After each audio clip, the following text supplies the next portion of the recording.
So, I'm going to be talking about the substance a little bit, but obviously the biggest thing I'm going to talk about is society. Society just always is doing things, especially we I live in a think society. we do. We live in that. And I think considering everything going on right now, misogyny is extra ouch right now. It's Like I super remember ouch. we watched this pretty soon after knowing the fate of the country, and that made it hit like a little like more ouch for me. I think if I saw this before, I would have liked it more. I think because I was just like sad. This feels too real. It felt a little too real because I was like, I don't want to see these men be doing this, you know, because I don't want to see them be this gross because I know that that's not real, but it's like it hurts a little extra, you know. That's how I feel about Immaculate, because we covered that before the election, but it came out after the election, and so as I was like putting it out there, I was like, ow. Yeah, It's so like, it's just a little extra. Yeah. But what I'll be talking about is All Eyes on You, the damage of external perception on identity. So as Gabe said, when you're looking for validation from the thing that oppresses you, it is going to hurt you. So something we see play out in the substance is a lack of self-worth and identity for a person who has spent the bulk of their life in the public's eye and relied on them almost exclusively for validation. Like this woman is extremely isolated.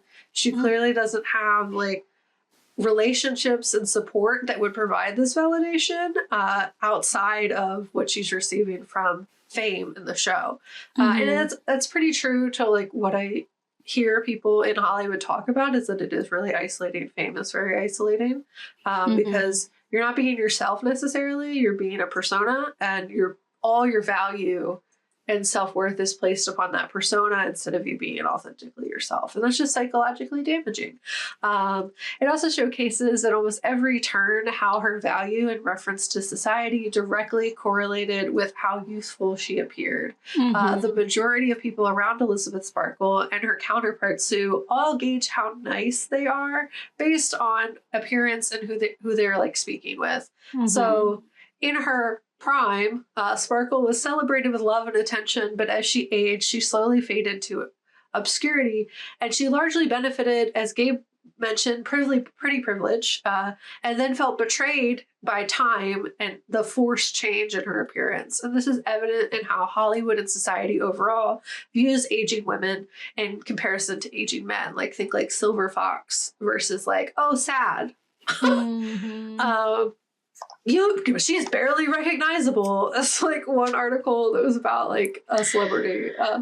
So like the sexism of aging is a real issue in American society as well as other ones, where value and personhood for women is decided by youthfulness and extra, because of what's happening in the world, ability to produce. So that's why youthfulness is prioritized, is because when you're young, you're more able to have babies. That's the whole reason. That's the whole misogyny. That's the whole thing of why society hates old women, older women of any kind. Once you pass 40, everyone hates you. Like, well, they stop giving you something. Yeah, they can live for themselves. Yeah. So where we value personhood as our proximity to the ability to reproduce and youth, you're gonna just naturally have a discrimination towards age, specifically for women. An adherence to gender roles and appearance and what is known as pretty privilege plays a huge role in what society deems as valuable in being a woman. As we saw in the Barbie movie and honestly many others, to exist as a woman is to be constantly critiqued. And this is also seen in fame, where body, style, and overall appearance are constantly under scrutiny. You can't do anything right. And to speak from my own experience, I like witnessed this firsthand growing up, where I witnessed where pretty privilege and femininity played a heavy role in how people interacted with me as a non-binary person. This always brought up a lot of anxiety because people always treated me better when I presented overly feminine in makeup and in feminine clothing. And people were nicer to me when I adhered to gender norms and also like traditional beauty standards, and were less kind when I stepped outside of that. I like viscerally remember like middle school. I like kids are just mean in middle school, but additionally, like I was more gender nonconforming when I was younger. And then once I reached like middle high school, I was like, oh, masking. Oh, They want me to look like this. And then I started to do that, and everyone was so much nicer to me. I had friends. Like, it was so different. It was bonkers. It was straight up bonkers. It's also a weight, too. Like, sometimes people say nicer things to you when you're thinner. Yeah. Which is a part of like the harm for a lot of people who have eating disorders. It's because like it's clear that people treat you differently. I've definitely been treated at work things differently because of like what I look like. Yeah. Like how you're presenting. Yeah. And so it's a big thing. It's a big issue. And essentially, if you exist in this world, you've probably experienced that in some capacity. Luckily for me, the scope of critique was relatively small because I wasn't famous. I'm not a famous person. The only people who were critiquing me were my peers and like relatives for the most part. But the damage can be even worse to the constant public eye, especially those who like start as like child actors. Like so much mental damage takes place from that just constant perception. And the film does a great job showcasing the damage of celebrity and the constant perception from the public on a person's identity. When you are largely valued for your performance of self instead of who you really are, that can be really psychologically damaging. I think we covered that in another episode at one point on like influencers and like... Yeah, that was another New Year, New Me series. Yeah. And Cam talking about like you as a person, perfect blue, like anytime like you have a persona or someone like that is not you, that dichotomy gets tangled up. Yeah. And on the other side of that, when you were being bombarded by critiques on your appearance, be it from age or just literally existing, and your value and livelihood are dependent upon your looks, the desperation to maintain that can be especially overwhelming.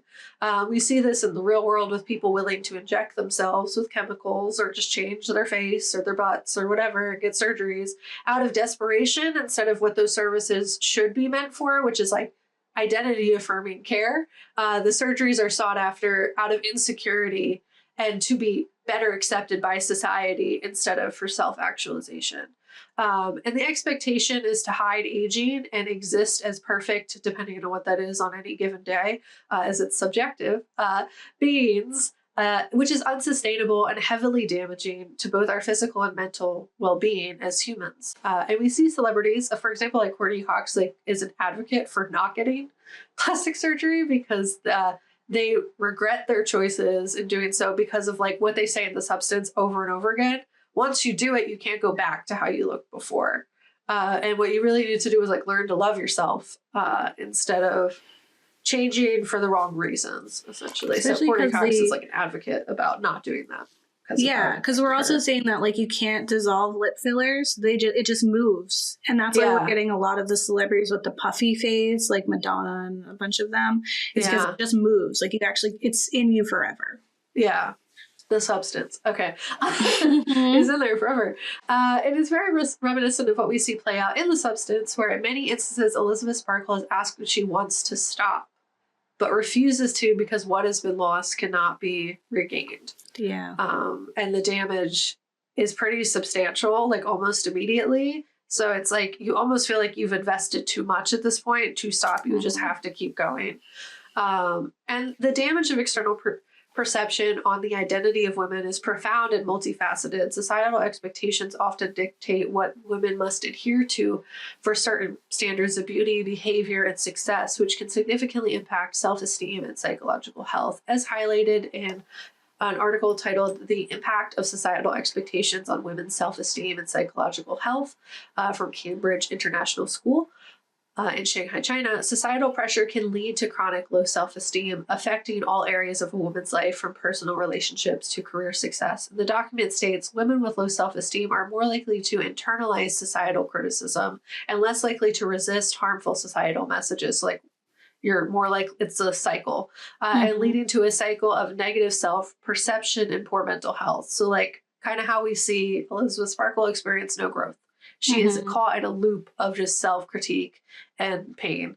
And this cycle can be particularly damaging during adolescence, obviously a critical period for developing self-esteem, where societal pressures are often at their peak. And as we see in The Substance, Sparkle has been in the limelight for a long time, likely back into her foundational years where her beauty was considered in its prime.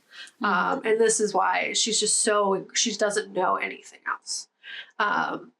So the stigma of aging in general has been a thing for a long time, and especially throughout Hollywood, that is like the thing that perpetuates it the most. And it reflects a deep-seated societal bias. And in Hollywood, the entertainment industry often prioritizes youth and beauty, leading to fewer roles and opportunities for older actresses.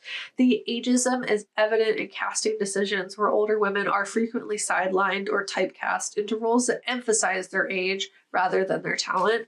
And as like noted, romantic interests, like a man can be like 30 years older than his romantic interest, but when a woman is, it has to be a part of the plot. Yeah. Like we had that really cringe one recently. Old, and you can date young. Wow.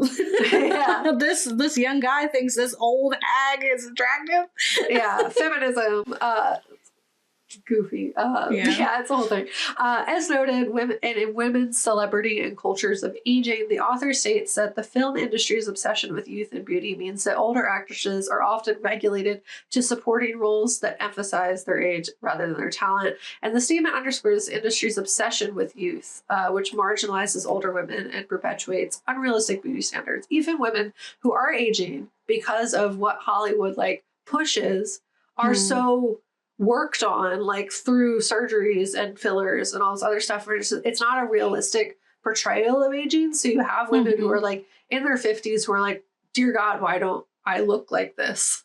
And some of it is just genetics and some of it's not, so it really provides an unrealistic standard of beauty, which is already what Hollywood and the fashion industry kind of perpetuate endlessly. But especially when it comes to what aging should look like and what is normal and healthy, and makes that seem like someone who is just aging naturally is disgusting. And it's mean that that's what they do. So in everyday life, the stigma against aging women manifests in various forms, from subtle social cues to overt discrimination. Older women often face unsolicited advice on how to look younger, such as dyeing their hair or undergoing cosmetic procedures, and the pressure to maintain a youthful appearance can lead to feelings of inadequacy and low self-esteem. For instance, in an article titled "Masquerading Their Way Through Authenticity, Does Age Stigma Concealment Benefit Older Women?" it is noted that many women consider or undergo cosmetic procedures to maintain a youthful appearance for their jobs. For instance, one particular participant shared, "I had a facelift at 50 because I felt that my appearance was affecting my career prospects. I wanted to look as young as I felt and to be taken seriously in a youth-oriented industry," which is a woman named Rebecca, who's aged 50 to 59 in that category of the research study. And in another example, a woman named Brianne, a participant aged between 60 and 69, shared her thoughts on the necessity of cosmetic surgery for career prospects specifically. And they said, "If I have to find a new job before I retire, which is a possibility, I'll consider a lower face/neck lift, freshening facelift. Nothing drastic. I just lower face and maybe neck, essentially, to compete against the ageism that is rampant, both in just the professional industry, but also in Hollywood." And this quote highlights the extreme measures some women feel compelled to take in order to conform to societal expectations of youth and beauty. The pressure to engage in cosmetic surgery and often beauty work to conceal signs of aging can lead to stress, anxiety, and a diminished sense of self-worth, kind of like the Cream comic. And another obvious example of this is the entire Kardashian family, who have altered their appearance consistently to maintain public attention. So much cosmetic work done. One of them was I don't remember which one, I apologize, but one of them, who they're all mothers now, or most of them, I think all but one, and she, as a mother, is watching her daughter grow up and seeing those natural parts of her referenced in her child and being my kid is beautiful with these things. And it's now she has to look at me and wonder why am I different? And why don't I look like you, and you're what beauty is? And so it was she had to face literally face a youthful version of herself and like really understand that she has been beautiful to begin with and didn't have to do that. Yeah. Yeah. And then women may feel that their value is tied to their appearance, leading to invest significant time, money, and emotional energy into maintaining that youthful look. So it's like, it's also the cost of beauty, you know? And the societal pressure can undermine their confidence and sense of self as they constantly strive to meet what are genuinely unrealistic beauty standards. And the impact of the stigma is profound as it perpetuates a culture that values women primarily for their appearance and proximity to youth rather than their abilities or experiences. And it doesn't help either when the government and society at large does the same thing. The ageism intersects with sexism, creating a double burden for aging women who must navigate both gender and age discrimination. Efforts to combat the stigma include promoting diverse representation of women in media and challenging societal norms that equate aging to decline. And as discussed, there are many women on TV, but ageism persists, says a new study on NPR. While there have been an increase in female characters on television, ageism persists and older women remain underrepresented. And the article notes that despite the increase in female characters, older women are still significantly underrepresented, and when they do appear, they're often portrayed in stereotypical roles. Additionally, the NPR article continues quoting actress Brooke Shields, and she says, "It's like you go from sexy to depends, and there's this whole margin in the middle of that is vibrant, but you don't like get to see it because they tell you you're not worth anything anymore." And the NPR article quotes the Boxed In study, which has some data to back that claim up. And at about the age of 40, female characters begin to disappear. It's in substantial numbers from both broadcast and streaming platforms. The report concludes that on broadcast programs, the percentage of major female characters plummeted from 42% in their 30s to 15% in their 40s. Similarly, on streaming programs, the percentage of major females dropped from 33% in their 30s to 14% in their 40s. Over 60, you're probably not seeing yourself represented much at all on screen. And despite the fact that the US population is actively aging, they're largely unrepresented on screen. So by valuing women for their contributions and experiences rather than their adherence to youth beauty standards, society can begin to dismantle this harm. And a great example of this that was done somewhat recently with pretty decent success was the Netflix show Grace and Frankie, where the leads are still growing and finding themselves outside what society would claim is not the time to do so. Like, you know, they're still figuring themselves out and growing and experiencing new things. And that you really get to see that on screen, which is like really powerful because it's largely not represented. And that's Jane Fonda, isn't it? Yeah, I believe so. So like, yeah, perfect circle there.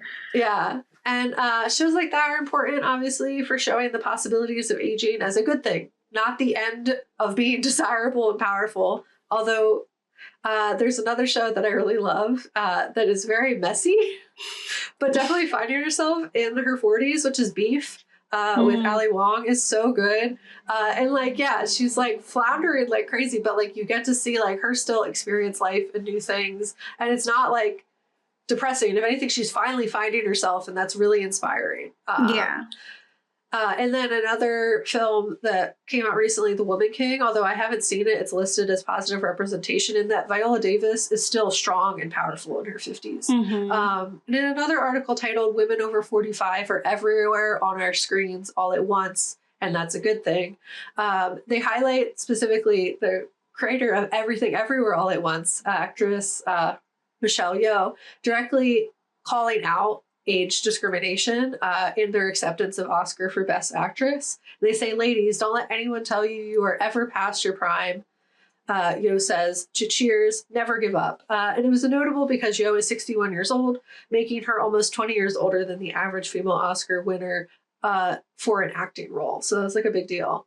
And this film doesn't solve ageism. It doesn't make it go away. It's not like, yay, one person did it.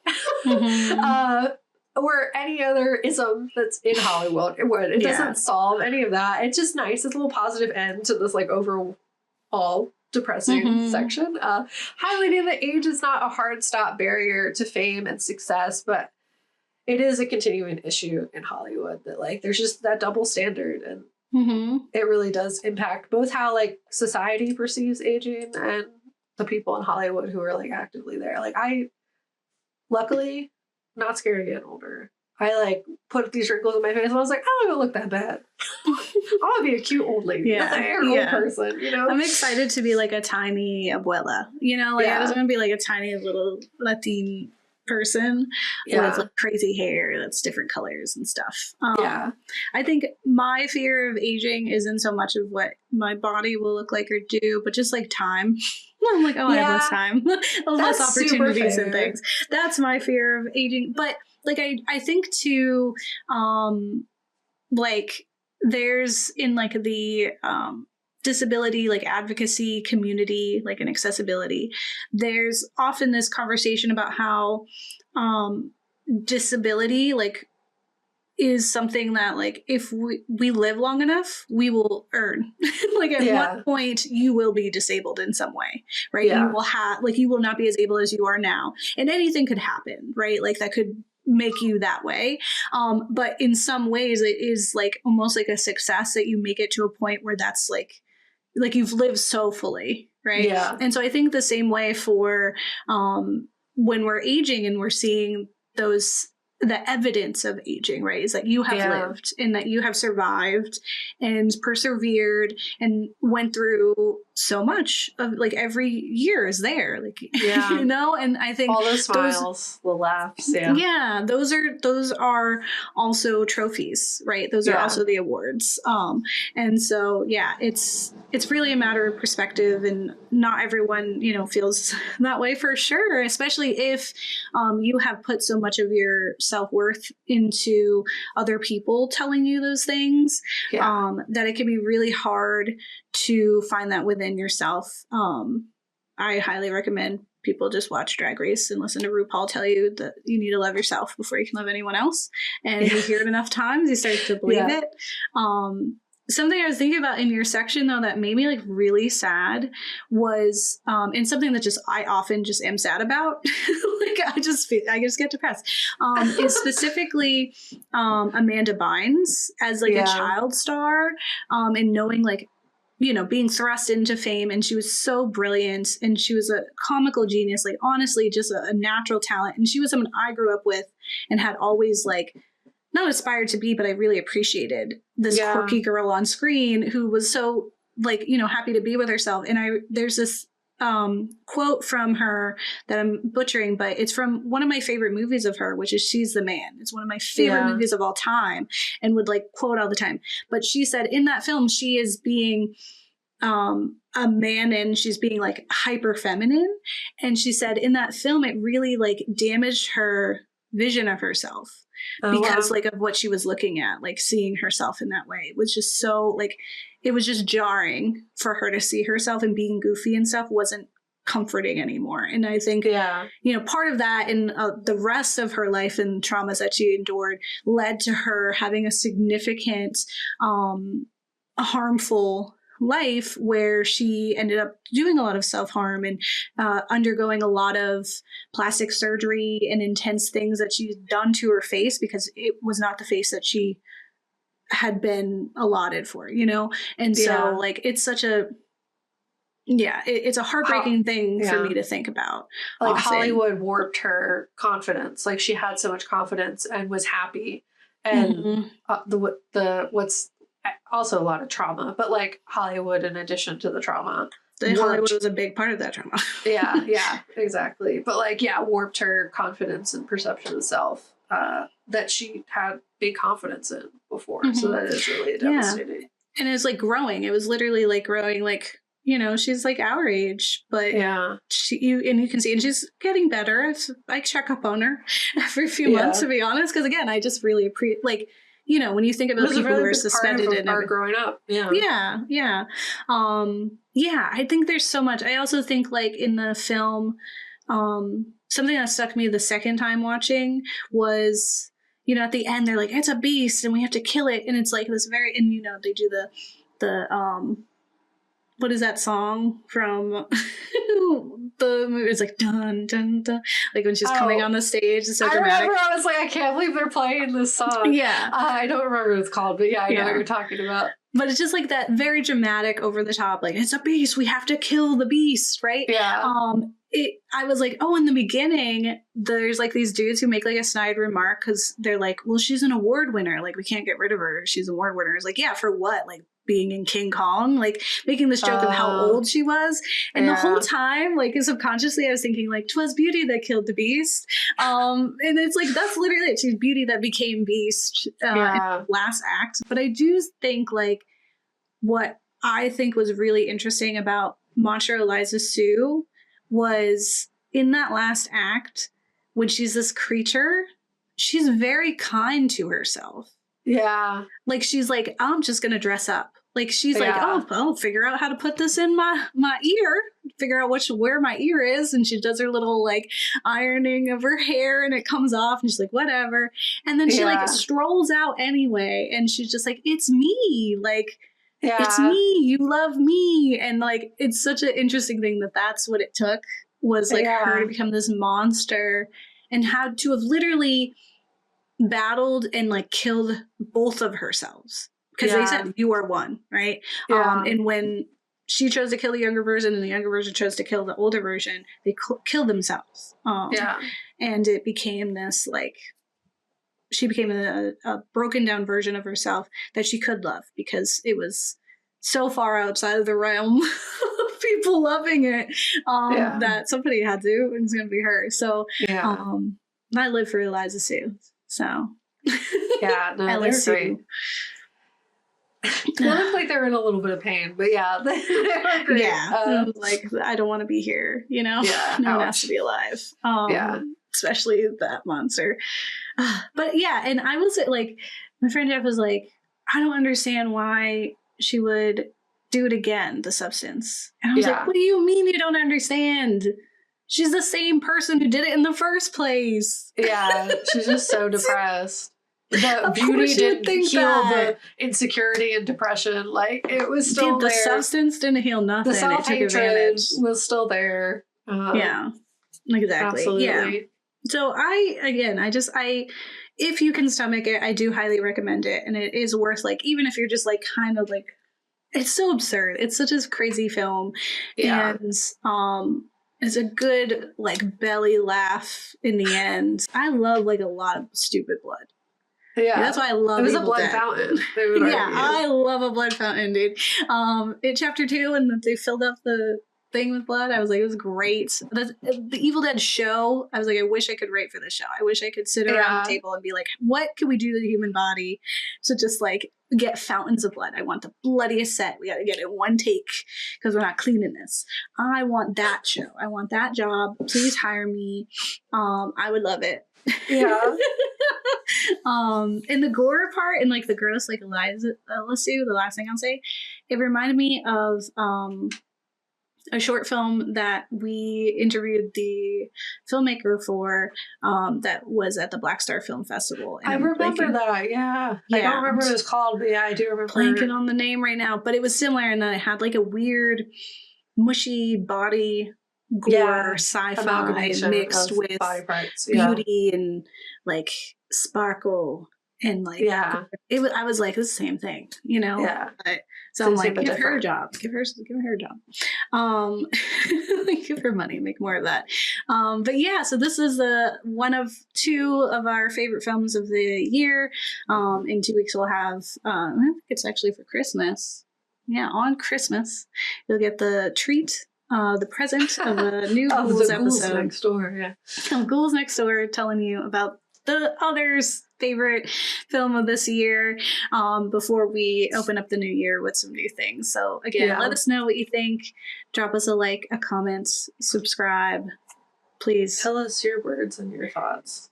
Yeah, spooky season is all year round, actually. So don't forget about us. Yeah, and don't get married. Delete your kids. Just tell your kids that they're beautiful. Yeah, love your male, female, in between. Yeah. Beautiful. Love your human babies. Tell them they're beautiful so that they love themselves. And then don't become Monstro, Eliza Sue. If you can't love yourself, how the hell are you going to love anybody else? It's a good question. Okay, bye. Bye.